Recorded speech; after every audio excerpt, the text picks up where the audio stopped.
Hi friends, ഞാനിന്ന് തയ്യാറാക്കാൻ പോകുന്നത് പീച്ചിങ്ങ കൊഞ്ച് കറിയാണ്. പീച്ചിങ്ങ ഇതുപോലെ തോലെല്ലാം ചെത്തിയ ശേഷം ചെറിയ കഷ്ണങ്ങളാക്കി മുറിച്ച് മാറ്റി വെച്ചേക്കാം. വൃത്തിയാക്കിയ കൊഞ്ചാണിത്. കൊഞ്ച് ഞാനിപ്പോൾ എടുത്തിട്ടുള്ളത് ഒരു കൈപ്പിടി അളവാണ്. ഇനി നമുക്ക് അരപ്പാണ് തയ്യാറാക്കാൻ.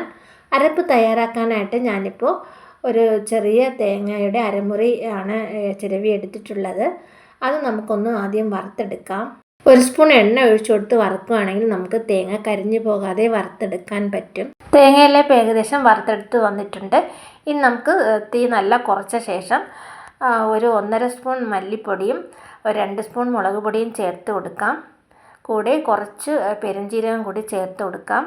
പൊടികൾ കരിഞ്ഞു പോകാതെ ശ്രദ്ധിച്ച് വേണം വറുത്തെടുക്കാൻ. തീരെ കരിഞ്ഞു പോയാൽ നമുക്ക് കറിക്ക് ഒരു കയ്പ്പ് ഇറങ്ങുന്നതാണ്. ഇപ്പോൾ എല്ലാം നല്ലതുപോലെ വറുത്തെടുത്തിട്ടുണ്ട്. നമുക്കിനി സ്റ്റൗ ഓഫ് ചെയ്ത ശേഷം തണുക്കാൻ വെക്കാം. ഇനി നമുക്ക് ഇവയെല്ലാം ഒരു മിക്സിയുടെ ജാറിലോട്ട് മാറ്റാം. ഒരു ചെറിയ ഉരുള പുളി കൂടി ഞാൻ ചേർത്ത് കൊടുക്കുന്നുണ്ട്. ഇനി നമുക്ക് നന്നായിട്ടൊന്ന് അരച്ചെടുത്തിട്ട് വരാം. ഇനി ഒരു ചട്ടിയിൽ ഞാൻ കുറച്ച് എണ്ണ ഒഴിച്ചു കൊടുത്തിട്ടുണ്ട്. കൂടെ കടുകും ഇട്ട് കൊടുത്തിട്ടുണ്ട്. കടുക് പൊട്ടിയാൽ ഉടൻ തന്നെ നമുക്ക് കുറച്ച് ഉലുവയാണ് ചേർത്ത് കൊടുക്കേണ്ടത്. ഒരു നുള്ള് ഉലുവ മതിയാകും. കൂടുതലിട്ടാൽ കറിക്ക് കുറച്ച് കയ്പ്പൊക്കെ വരും. അതുകൊണ്ട് കുറച്ച് ചേർത്താൽ മതിയാകും. അതിനോടൊപ്പം ഞാനിപ്പോൾ ചേർത്ത് കൊടുക്കുന്നത് ഇഞ്ചി, വെളുത്തുള്ളി, ഒരു ചെറിയ സവാള, ഇത്രയും ചെറുതായിട്ട് അരിഞ്ഞതാണ്, അതുകൂടി ചേർത്ത് കൊടുക്കുന്നുണ്ട്. കൂടെ കുറച്ച് കറിവേപ്പില കൂടി ഇട്ട് കൊടുക്കാം. എല്ലാം കൂടി നന്നായിട്ടൊന്ന് വഴറ്റിയെടുക്കുക. ഇഞ്ചി വെളുത്തുള്ളിയൊക്കെ നന്നായിട്ട് മൊരിഞ്ഞു വരുന്ന സമയത്ത് നമ്മൾ അരിഞ്ഞു വെച്ചിരിക്കുന്ന പീച്ചിങ്ങ കഷ്ണങ്ങൾ ചേർത്ത് കൊടുക്കാം. കഷ്ണങ്ങൾ നമുക്ക് നല്ലതുപോലെ ഒന്ന് വഴറ്റിയെടുക്കണം. ഇത് നമുക്ക് ചോറിനോടും ചപ്പാത്തിയോടും ദോശയോടൊക്കെ കഴിക്കാൻ പറ്റിയൊരു കറിയാണ്. ഇത് ഞാൻ ചേർത്ത് കൊടുക്കുന്നത് കുറച്ച് മഞ്ഞൾപ്പൊടിയാണ്. അതുകൂടി ഇട്ട് കൊടുത്ത് വീണ്ടും ഒന്ന് വഴറ്റി കൊടുക്കുക. ഇത് നമുക്ക് ചേർത്ത് കൊടുക്കാനുള്ളത് നമ്മൾ കഴുകി വൃത്തിയാക്കി വെച്ചിരിക്കുന്ന കൊഞ്ചാണ്. ഞാനിപ്പോൾ ഒരു കൈപ്പിടി അളവിലാണ് കൊഞ്ചെടുത്തിട്ടുള്ളത്. അതുകൂടി ചേർത്ത് കൊടുക്കാം.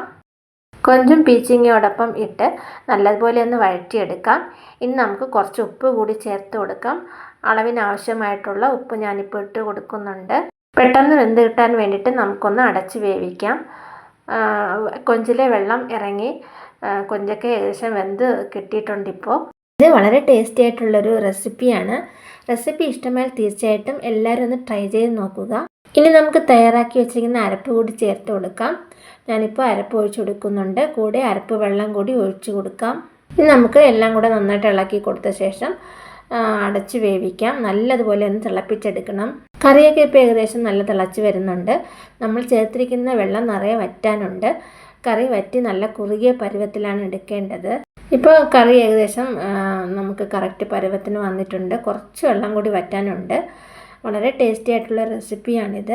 ഒരു കറി പാകമായി വരുന്നു എന്നറിയുന്നത് അതിൻ്റെ കറിയുടെ മുകളിൽ എണ്ണയൊക്കെ ഇങ്ങനെ തെളിഞ്ഞ് വരുന്ന സമയത്താണ്. ഇപ്പോൾ എനിക്ക് കറക്റ്റ് ലെവലിലെല്ലാം കിട്ടിയിട്ടുണ്ട്. വളരെ ടേസ്റ്റിയും നല്ല മണവുമുള്ള ഒരു കറിയാണിത്. ഇപ്പോൾ നമ്മുടെ വളരെ ടേസ്റ്റിയും ഹെൽത്തിയുമായിട്ടുള്ള പീച്ചിങ്ങ കൊഞ്ച് കറിയൊക്കെ റെഡി ആയിട്ടുണ്ട്. വീഡിയോ ഇഷ്ടമായ ലൈക്ക്, ഷെയർ ആൻഡ് സബ്സ്ക്രൈബ് ചെയ്യുക. അതുപോലെ നിങ്ങളുടെ കമൻസും എന്നെ അറിയിക്കുക.